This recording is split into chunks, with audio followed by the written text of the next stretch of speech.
मंगलमय महाप्रभु ठाकुरे धवलेश्वराय नमो नमः।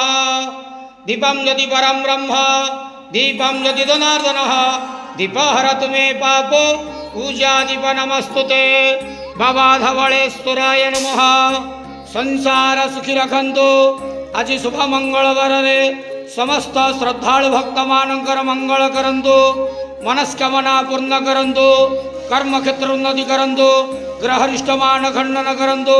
समस्त भक्त मानकर मनस्कामना पूर्ण करंतु। महाप्रभु धवलेश्वराय नमो नमः।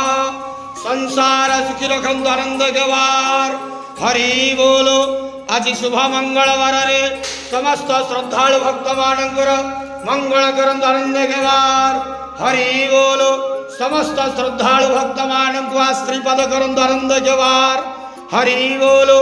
महाप्रभु धवलेश्वराय नमो नमः। ओम नमः संभवाय च मय भवाय च नमः। शंकराय च महेश्वराय च नमः। महाप्रभु धवलेश्वराय बालालिंगाय नमो नमः। संसार सुखी रखंतु। आज शुभ मंगलवार रे समस्त श्रद्धालु भक्त मानकर मंगल करंतु। मनस्कामना पूर्ण करंतु। कर्म क्षेत्र उन्नति करंतु। ग्रहरिष्ट मान खंडन करंतु। महाप्रभु धवलेश्वराय बालालिंगाय नमो नमः। संसार सुखी रखंतु आनंद गवार हरि बोलो। आज शुभ मंगलवार रे समस्त श्रद्धालु भक्त मानकर मंगल करंतु आनंद गवार हरि बोलो। बाबा बालालिंगाय धवलेश्वराय नमो नमः।